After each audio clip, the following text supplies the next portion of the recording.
I'm doing a 1/4 inch seam allowance, so that should give me enough room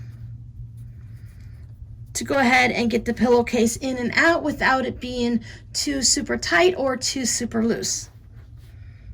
So when I knew that number, then I just cut my cuff 2.5 inches by that same width, going all the way around that way. Now for my cuff, it's going to be a folded cuff, so I'm going to fold this in half.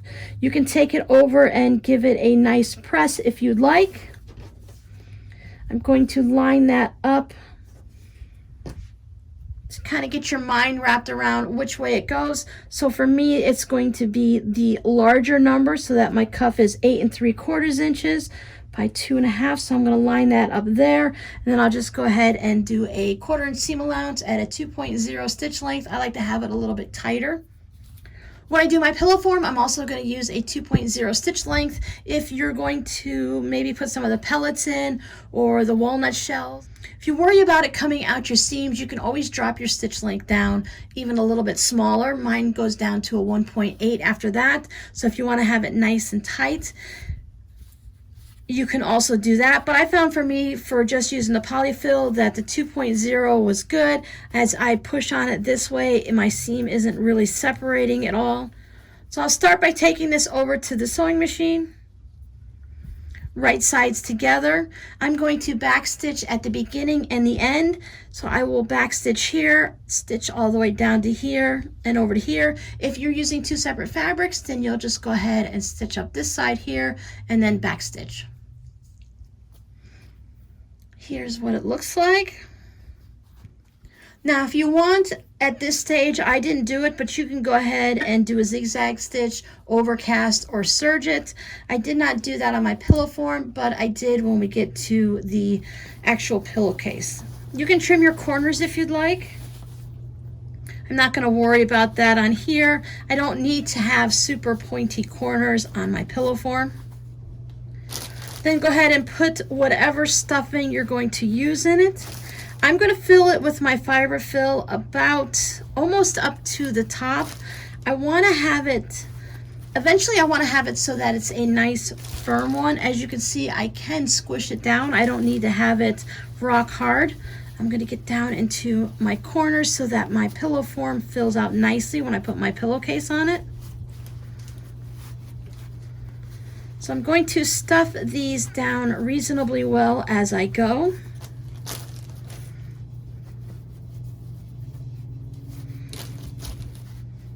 If I see a little dent in here like this, that just puts a little extra stuffing in there. So I have mine pretty well stuffed to the top. This part down here is nice and firm, and up here is super squishy because I'm going to need to stitch this end closed. Now I want to do it at the sewing machine. You can hand sew this, but I'm just going to take all of my extra fiber fill and just force it down into the bottom 2/3 here. So I have this extra room. Now since I've already have this pre-folded and I gave that good steamy press, I can just fold these seams in. And now I know all the way across it's even, and I won't have some weird seam that goes up and down. Because if I don't do this, I have a hard time getting it nice and even. So I'm going to take this over to my sewing machine, and at about between 1/8 and 1/4, whichever you can do, I'm going to put this under my presser foot, and I'm just going to go ahead and top stitch and stitch this down closed.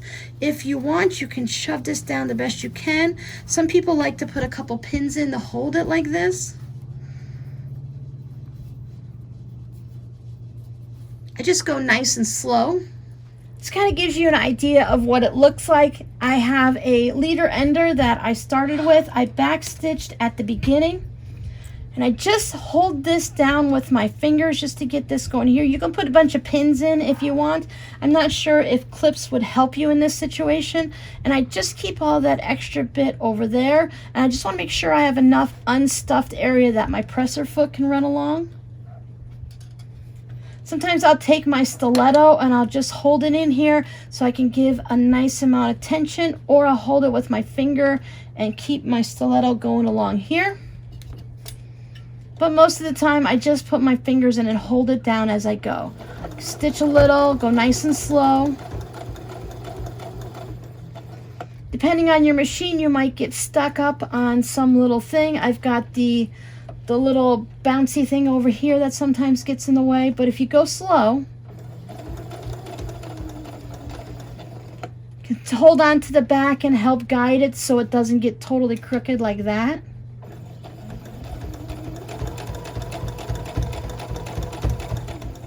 Then once you get closer to the end, it gets easy again. So back stitch. So is it exactly perfect? No, I started out a little bit wider and I went across there and it's like that. But when I put this in, I'm going to put this into the bottom so that the part up here is this nice clean edge here. And I'll just go ahead and move whatever I have in there, my fiber fill, and just move it down a little bit. You give it a nice little roll. Just let everything kind of fill back into that space. Give it a couple whacks on the table if you need to, and then everything just turns out just the way it is. Now you will have this little bit goofiness here, but again, I'm going to put that on the inside. I think it just works out fine going across this way. If you look at a lot of the store-bought pillow forms and stuff, they're just stitched all the way across like that too. You just don't notice it as much because it's on a large pillow. Plus again, we're going to put it inside and you're not going to see it. So there's my pillow form. You can double check your measurements. I would suggest making your pillow form first, measuring it, and then you'll know the numbers here. But I'm going to give you the numbers down below, and if you don't overly stuff your pillow form, your numbers that I use should work for you. So that looks like it's going to be nice. So I'm going to take this over to the sewing machine, and I'm going to stitch this. As you see, they are folded together, wrong sides together. Then I have the raw edges all matching up on the edge here. I'm going to stitch at a 1/4 inch seam allowance, and then I'm going to go ahead and do a zigzag stitch between where I stitched and the edge of the fabric, just to stop it from doing all the crazy fraying. So I thought I'd go ahead and show you how I set up for the zigzag stitch. Now every machine is just a little bit different, and you may be working on a bunch of brothers, so they may all be the same. But if I'm working on a brother and you're working on a Juki or a Bernina or something like that, you could have a different type of zigzag stitch. Now for me, I know that I have to go to number 4. Now when I go to number 4, my zigzag stitch on my little display menu says 1.4 and 3.5. Now 1.4 is going to show how close together my little zigzags are going to be, and 3.5 is going to show how wide they are when they're going across the fabric this way. Now I know for me that in general I use a 2.0 or a 2.5 stitch length, so I'm just going to go ahead and bump my stitch length, which is my top number, my 1.4. I'm going to bump it up to a 2.0 because I already know that that's what I normally sew at. So if on your machine, if you sew at a 3.0, go ahead and get some scrap fabric, just something that you've had where you cut it off from when you're working on this project, and try it out on that first before you go ahead and work on this, because we want to go between where our stitch line is right here and the edge of the fabric. If it goes just off the edge of the fabric, it's not that bad, but I try to stay within the fabric. Now if you're doing an overcast or a serge, it's going to go right over it, and it's going to go ahead and control a lot of this fraying. Now I've worked on the other pillowcases and I've just left it at a 3.5. I found that that is fine on the width here because it's only a 1/4 inch seam allowance, so I just needed to go just over to there. If your seam allowance is a little bit smaller or a little bit wider, you can go ahead and change that number. If I went down to 3.0, it would go ahead and make it just, it would be a little bit smaller there, and if I went up to a 5, it would be much wider. So it depends on what type of project you're working on. You're going to change those numbers. That's why I recommend to always test it out before you start working on your project. And doing a zigzag stitch is going to be the same. I'm just going to take my little stitch line here and I'm going to run it down this little spot. On my presser foot, there's a little bit of a hole right here, a little bit of a slot. So I'm going to run that through there so that my needle, when I start out, is going to be in the center of my seam allowance.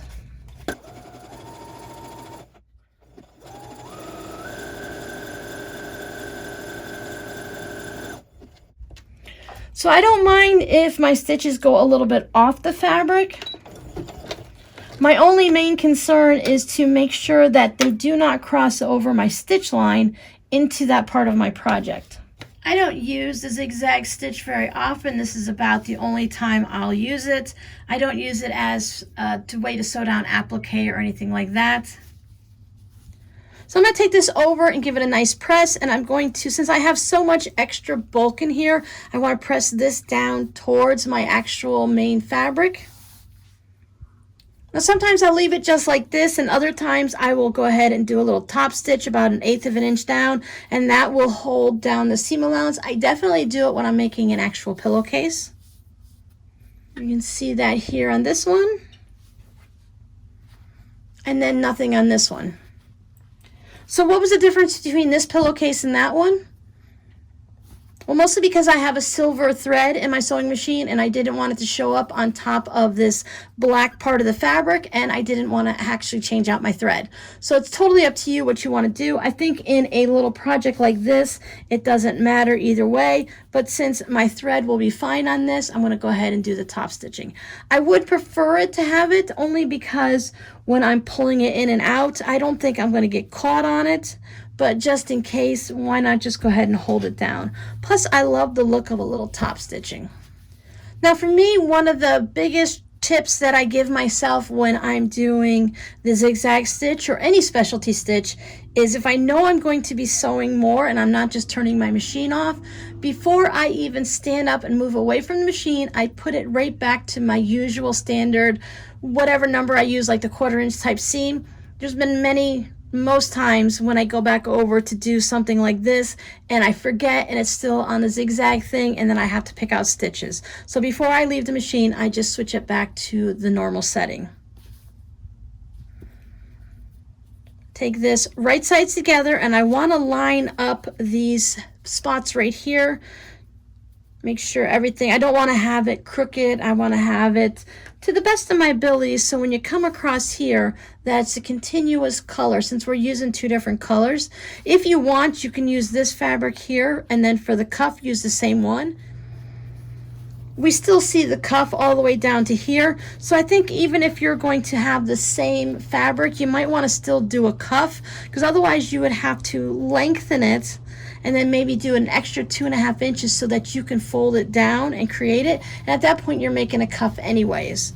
Because if you just have your regular fabric and you just do a little hem, when you look inside, you're going to see the back of your fabric. And if that's fine for you, then let's go ahead. I would do maybe a double hem just to fold it over twice, just to keep the fraying under control. So I'll take this to the sewing machine. I'm going to back stitch here. I'll stitch all the way down, keeping everybody lined up, and then when I come back here, I'll go ahead and back stitch.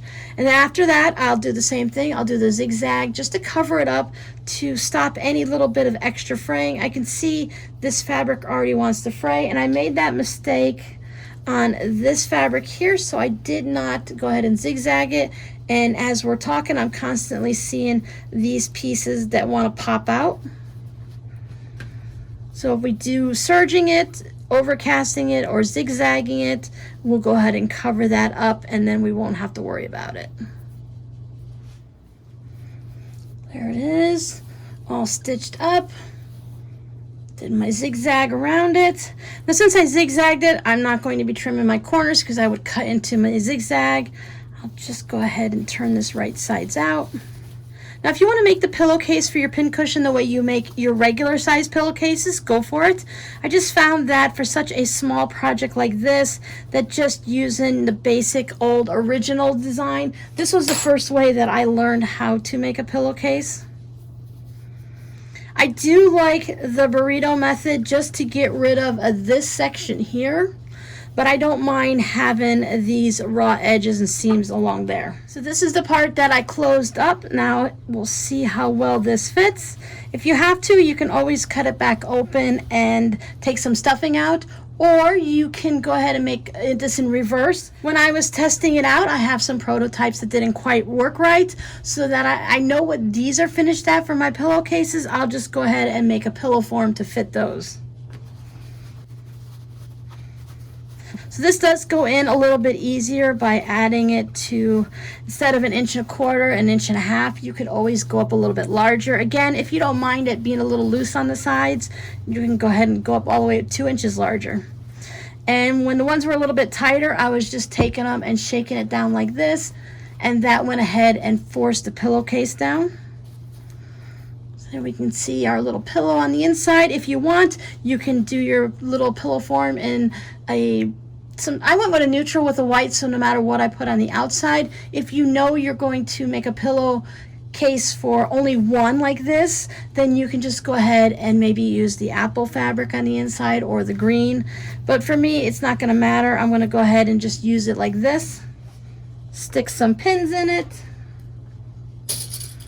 Add a couple clips to it.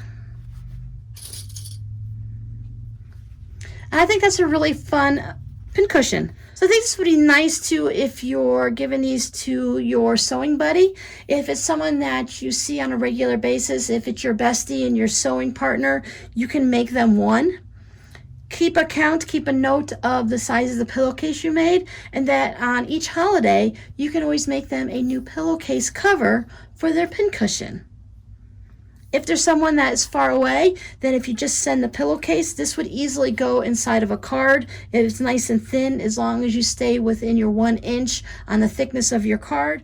You'd be able to just go ahead and stick this in an envelope on its own or inside a card, a little birthday card or something like that, and you'd be all set. So you'd save on postage, and they wouldn't have 15 pincushions because you keep making them a new one all the time. I think it's really great to make new and different pincushions, but I think it's also kind of fun to receive a little pillowcase in the mail for the pincushion you already have. Let me know down in the comments what type of fabric would be your first one. Would you do a holiday fabric and make a new pillowcase for each holiday season? Even if you're just making them for yourself. I think it's fun to just have the one pincushion and to change out the pillowcases throughout the seasons. It's a great little way to decorate your sewing area without having to store a whole bunch of pillowcases. So your code word for this week will be turkey. I know the Canadians just had their Thanksgiving. Happy Thanksgiving. The people in the United States are going to be having their Thanksgiving in a few weeks. I always have turkey on Thanksgiving. And I know Thanksgiving isn't a holiday all across the world. With social media nowadays, sometimes holidays kind of spread out across the world, and even though you're not celebrating Thanksgiving, you may have a large turkey dinner. So I hope you enjoyed my pillowcase pincushions, and I hope you make some for yourself and for your friends. Thanks for hanging out with me. So I hope you enjoyed this video. Please like, subscribe, and share, and I'll see you guys next time. Bye.